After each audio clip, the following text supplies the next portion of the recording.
In the early 1980s, the American neuroscientist Benjamin Libet performed a series of groundbreaking experiments that exposed a shocking fact about human decision-making. In these experiments, Libet would place sensors on the participant's head and present the participant with a clock face that had a black dot going around it in a circular motion.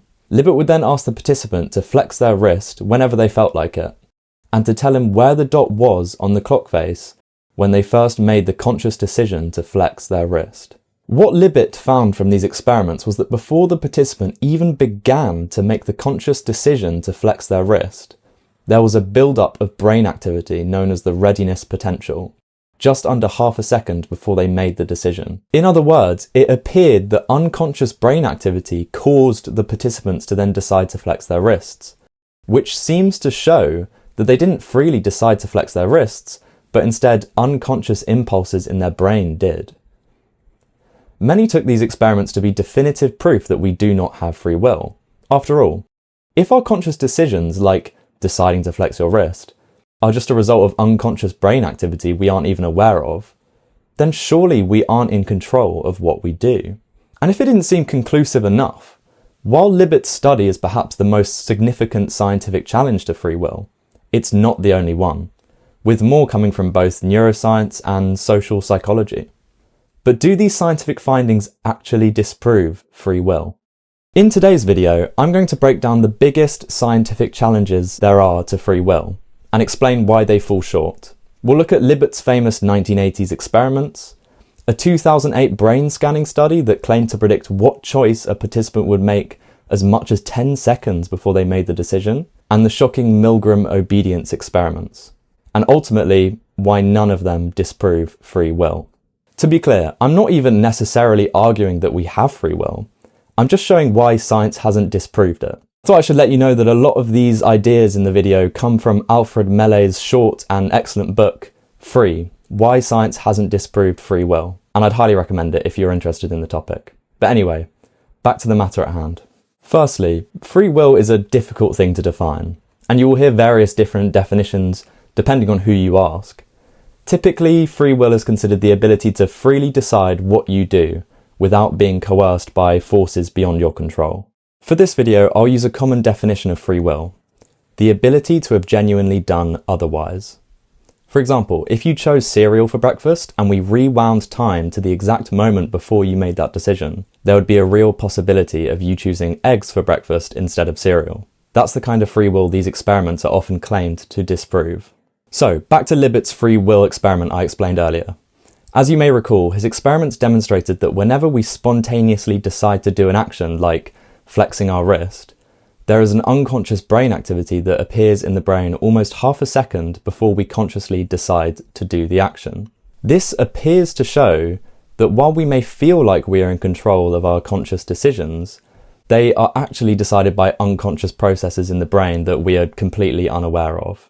So, does this disprove free will once and for all? No.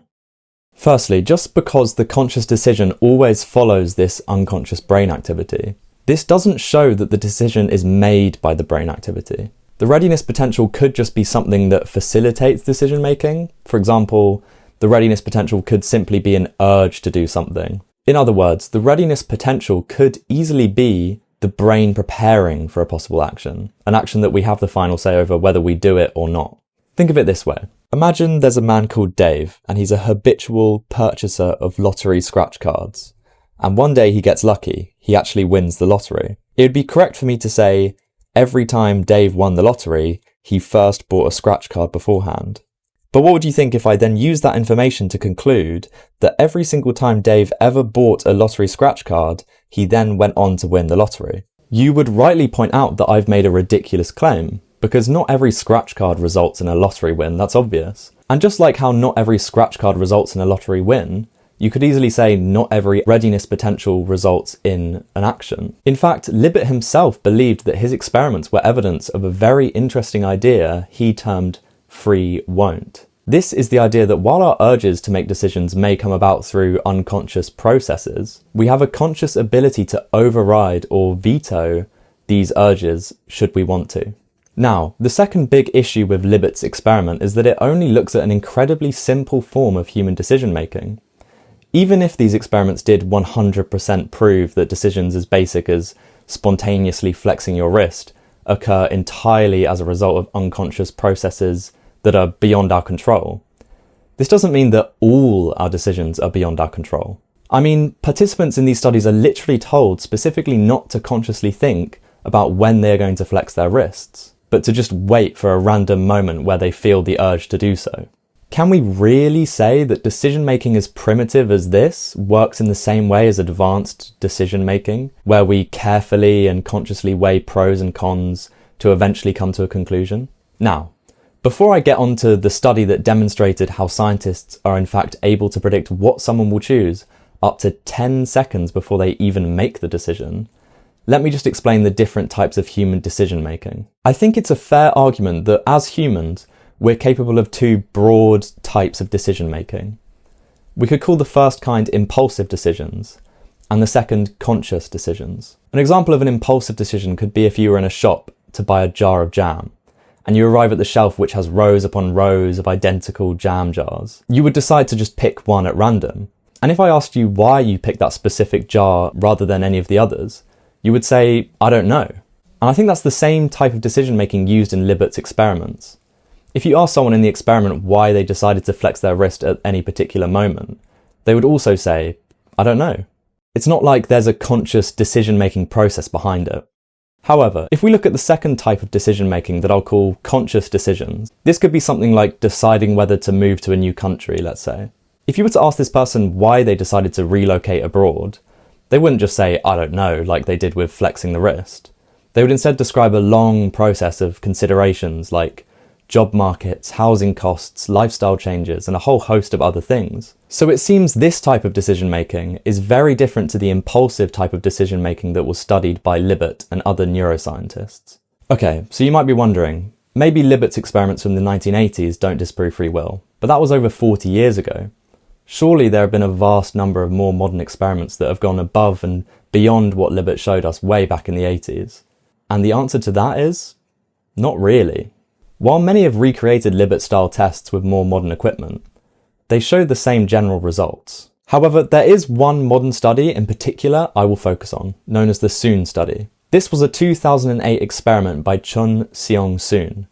In this study, they presented volunteers with two buttons, one on the left and one on the right. They would then use fMRI technology to predict which button the participant would press. They found that they could accurately predict which button they would press between 7 and 10 seconds before they even pressed it, with 60% accuracy.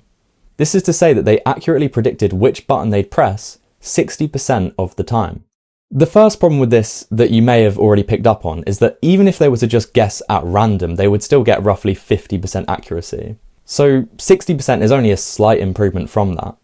If they could have predicted with close to 100% accuracy, this study would pose a much bigger challenge. Additionally, there's no evidence they were picking up on unconscious decisions to press either the left or right button. It's highly likely they were just picking up on slight unconscious biases. For example, someone may at one point in time have a slight unconscious bias toward pressing the button on the left, but they may still have the ability to override this bias and press the button on the right if they consciously decide to do so. And again, same as the Libet study, this is an impulse form of decision-making. Can we really compare decisions as simple as these to complex decisions like deciding to move to a new country? Even if some basic decisions were shown to be determined by unconscious brain activity beyond our control, it would be very overambitious to then conclude that all human decisions are beyond our control as well. To be honest, I feel like the free will debate is inherently a philosophical one, not scientific. This is because to a scientist, our will and the neurochemical processes in our brains that correspond to our will are completely inseparable.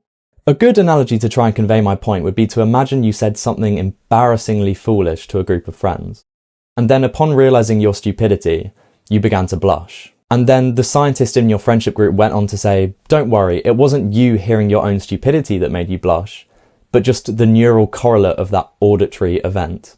They may go on to say that it isn't your embarrassment that causes the blushing, but the neural correlate of your embarrassment, that being the impulse in your brain that creates the embarrassment within your mind. But this doesn't really make sense. However, from a scientific perspective, the feeling of embarrassment is inseparable from the neural correlate of embarrassment. This shows us how science can only get us so far with these questions, as there is no way of getting one without the other. To a scientist, the impulse that makes you feel embarrassed is the same as embarrassment. They don't know which is which and what causes what. In other words, there's no way for a scientist to get one without the other, and therefore they have no way of finding which one is doing the causal work. However, scientific challenges to free will have also come from the realm of social psychology. One great example of this is known as the Milgram study. You've probably heard it in one way or another before. Let me just show you. The point of this test is to see whether the teachers, our subjects, will call a stop to the experiment or continue to the point where they are administering seemingly lethal electric shocks to the victim simply because the scientist is telling them to. That's correct. Take it off! He's in a lot of pain. We must continue to the end of the experiment. That's wrong. 240 volts. The Milgram study was designed to test how far ordinary people will go in obeying an authority figure. And there are many tests like it in psychology that show us just how heavily our behaviour is influenced by outside factors. In the Milgram study, 25 out of 40 participants continued to electrocute the victim even when the button was labelled intense shock and the victim had gone completely silent. And the reason they did this was because they were told to do so by their perceived authority figure. However, I don't think these findings even come close to disproving free will. While it does show how heavily we can be influenced, the fact is 15 out of those 40 people still decided to stop shocking the victim, showing that there was a variation in people's decision making. In other words, participants still had a choice, and there seems to be plenty of room left for the possibility of free will. It's also true that situations like those in the Milgram test are extreme and far from typical, so are they really a good representation for typical, everyday human decision making? I don't think so. To conclude today's video, I think it's fair to say that science has not disproven free will, and I'd honestly say it hasn't even come close to it. In my opinion, the real challenges to free will come from the field of philosophy, and I'll explore those in a future video. Do you think science has disproven free will? Let me know your thoughts in the comments, and if you enjoyed, please do leave a like and subscribe, and until the next one, bye bye.